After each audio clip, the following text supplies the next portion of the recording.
व्यक्ति रहा करता था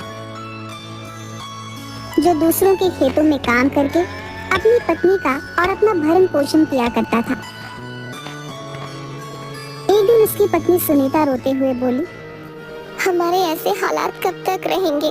पूरे गांव में सिर्फ हमारा ही घर ऐसा है जहाँ पर महीने में सिर्फ 15 दिन ही चूल्हा जलता है और बाकी के दिन भूखा सोना पड़ता है। चिंता मत करो सुनीता, तुम तो जानती हो कि मैं दिन रात दूसरों के खेतों में कितनी जी तोड़ मेहनत करता रहता हूँ। एक ना एक दिन हमारा वक्त भी जरूर बदलेगा। आप कब तक ऐसे ही दूसरों के खेतों में काम करते रहेंगे? कोई ढंग का काम क्यों नहीं ढूंढ लेते? मैं आपसे और स्त्रियों की तरह सोना चांदी नहीं मांगती, मैं बस इतना चाहती हूँ कि हम दोनों को पेट भर के भोजन तो मिल सके। ठीक है सुनीता, मैं आज दूसरे काम की तलाश करता हूँ। रतन कई दिन तक गांव में भटकता रहा, मगर किसी ने उसे काम नहीं दिया। मुखिया के पास पहुंच गया। मुखिया थोड़ा सा भला व्यक्ति था। रतन, मैंने तुम्हें दूसरों के खेतों में बड़ी मेहनत से काम करते हुए देखा है? मुझे तुम्हारे ही जैसा मेहनती व्यक्ति चाहिए भाई। समझ लो कि तुम्हारे अब बुरे दिन खत्म हुए। आज से तुम मेरे भट्ठों में काम करोगे, ठीक है? एक दिन रतन काम करते करते थक गया। उसे बहुत तेज भूख लग रही थी। रतन ने जगन के भोजनालय का काफी नाम सुन रखा था। जल्दी से गर्मा गर्म अरहर की दाल देसी घी की रोटियों के साथ लगा दो। बहुत जोरों से भूख लगी है भैया। अरे, दाल में तो बहुत अच्छी अच्छी खुशबू आ रही है और साथ में देसी घी की रोटियां भी हैं। आज तो खाकर मजा ही आ जाएगा। अब कितने पैसे हुए भैया? आपने अरहर की दाल, देसी घी की रोटियां और चावल खाए हैं। कुल मिलाकर आपके पैसे हुए 1000 रुपए। क्या क्या बकवास कर रहे हो तुम? बकवास नहीं कर रहा हूँ, खाने के पैसे मांग रहा हूँ। अरे ये ढाबा है या 5 स्टार होटल? इतना महंगा तो खाना शहर के रेस्टोरेंट में भी नहीं मिलता। मैं तो समझ रहा था कि इस ढाबे में खाना और ढाबे की तरह मिलता होगा। और वैसे भी दाल रोटी चावल की कीमत तो ज्यादा से ज्यादा 100 रुपए होगी। हर ढाबे पर तो यही रेट चल रहा है। तुम्हारा दिमाग तो ठीक है? जानते भी हो ये ढाबा किसी अरे गहरे का नहीं है, जगन भाई का है, जगन भाई का।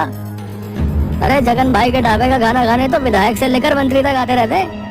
और जब तुम्हारी इस ढाबे में आने की औकात नहीं थी तो फिर यहाँ मुंह उठा कर क्यों चले आए? सीधी तरह से 1000 रुपए दे। लेकिन मेरे पास इतने पैसे नहीं है। 1000 रुपए तो मैं 10 दिन में भी नहीं कमा पाता, तो तुम्हें कहाँ से ला कर दूंगा? फिर सबने मिलकर रतन को बहुत मारा, पैसे न देने के कारण। क्या जरूरत थी उस ढाबे पर खाना खाने की? मुझे क्या पता था कि उनके ढाबे का खाना इतना महंगा होगा। जगन और बिलवा ने मुझे बहुत ज्यादा अपमानित किया सुनीता। वहाँ पर गांव के बहुत सारे लोग मौजूद थे जो मुझे मजाक उड़ाने वाली नजरों से देख रहे थे। अरे सत्यानाश उन गाँव वालों का जो आपको मार खाते हुए देख रहे थे।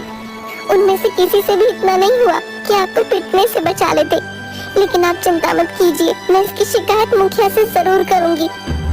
तुम सही कहती हो सुनीता, मैं बिलवा और जगन को छोड़ूंगा नहीं। अगले दिन रतन अपनी पत्नी सुनीता के साथ मुखिया के घर पर चला गया। सुनीता, इसमें दोस्त जगन और बिलवा का नहीं है, इसमें दोस्त तो तुम्हारे पति रतन का है। सारा गांव जानता है कि जगन के ढाबे का खाना और ढाबों के खानों से अधिक महंगा है, क्योंकि उसके ढाबे का खाना अच्छा बनता है। जब तुम्हारे पति के पास पैसे नहीं थे तो इसे क्या जरूरत थी ढाबे पर खाना खाने की? ये क्या मुखिया, आप भी बिलवा और जगन की तरफदारी कर रहे हैं? तरफदारी नहीं कर रहा हूँ सुनीता, जो सच है उसका साथ दे रहा हूँ।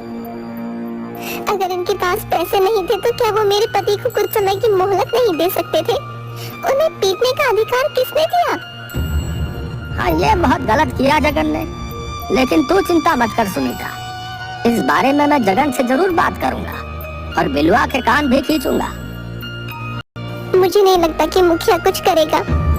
साफ साफ दिखाई दे रहा था सुनीता कि मुखिया बिलवा और जगन के पक्ष में बोल रहा था, लेकिन मैं अपने अपमान का बदला जरूर लूंगा सुनीता, मैं चुप नहीं बैठूंगा। तो आप क्या करेंगे? आप अच्छी तरह से जानते हैं कि जगन धनवान है और उसके गांव में अच्छी जान पहचान भी है, और आपकी पहचान गांव में सिर्फ एक मजदूर की है। अरे हम दोनों के पास तो खुद की खेती भी नहीं है। हम दोनों तो खुद दूसरों के खेतों पर काम करके अपना पेट पालते हैं। जो भी हो सुनीता, अब मैं गरीब हूँ तो इसका मतलब ये नहीं कि मैं चुप हो जाऊँ। आज अगर मैं चुप हो गया और मैंने कुछ नहीं किया तो गरीबों के मुंह पर एक तमाचा होगा। मैं बिलवा और जगन को दिखा दूंगा कि अगर गरीब अपनी पर आ जाए तो क्या नहीं कर सकता। इतना कहकर रतन क्रोधित होकर घर से निकल गया। रतन रात में जंगल के एक पेड़ के नीचे गहरी सोच में बैठा हुआ था कि तभी उसके कानों में एक व्यक्ति की आवाज टकराई। काफी देर हो गई है तुम्हें यहाँ पर बैठे हुए। पिछले 6 घंटे से देख रहा हूँ कि तुम इसी पेड़ के नीचे गहरी सोच में बैठे हुए हो। कौन है आप और इतनी रात को इस जंगल में क्या कर रहे हैं? ये सवाल तो मुझे तुमसे करना चाहिए कि कौन हो तुम और इतनी रात में इस जंगल में क्या कर रहे हो? मैं आपकी बात का मतलब नहीं समझा कि तुम किस गहरी सोच में डूबे हुए थे। हो सकता है कि मैं तुम्हारी कोई मदद कर सकूं। रतन उस व्यक्ति को अपने साथ हुए अत्याचार की सारी घटना बताने लगा। तुम्हें पता है तुम कहाँ हो? मैं जंगल में हूँ। नहीं, तुम जंगल के अंदर उस भूतिया जंगल में हो जिसे भूतिया जंगल के नाम से बुलाया जाता है, जहाँ पर लोग दिन तक में आने से डरते हैं। भाई, उस व्यक्ति की बात सुनकर रतन के चेहरे पर डर झलकने लगा। अचानक उसे याद आया कि वह गुस्से में इतनी दूर पैदल चलता हुआ यहाँ तक आ गया था कि उसे अब याद भी नहीं रहा कि वह जंगल के अंदर भूतिया जंगल में पहुंच चुका था।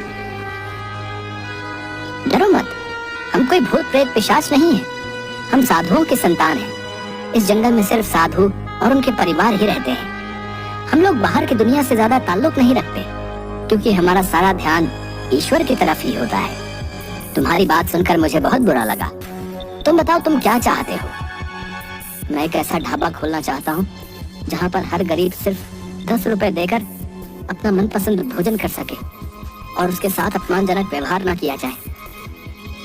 तुम्हारे इरादे के बारे में जानकर मुझे बहुत अच्छा लगा, वरना इस जंगल में इससे पहले भी कई लोग आए और अपने लालची पने का सबूत देकर मारे गए, लेकिन तुम पहले व्यक्ति हो जिसे गरीब की भूख की चिंता है। इतना कहकर उस व्यक्ति ने अपना हाथ जैसे ही घुमाया, उसके हाथ में एक बड़ी सी थाली आ गई। उसने वो थाली रतन को पकड़ा दी। ये जादुई थाली है, याद रखना। इस बारे में सिर्फ तुम अपनी पत्नी को बता सकते हो और किसी को नहीं। इस थाली के सामने खड़े होकर तुम जिस भोजन का नाम लोगे वो भोजन स्वयं अपने आप इस थाली में आ जाएगा। मगर याद रखना, जिस दिन तुमने 10 रुपए से ज्यादा ग्राहकों से वसूले उस दिन इस थाली का जादू समाप्त हो जाएगा। ये क्या है? रतन ने सारी घटना सुनीता को बता दी। मैं तब तक यही समझती थी कि इस जंगल में भूत प्रेत रहते हैं।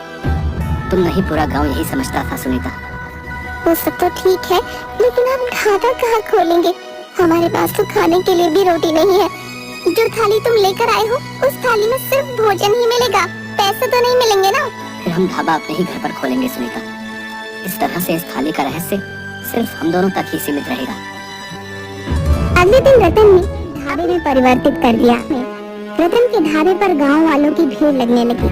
रतन के ढाबे पर अब गरीब ही नहीं बल्कि अब गांव का हर व्यक्ति जाकर भोजन करने लगा।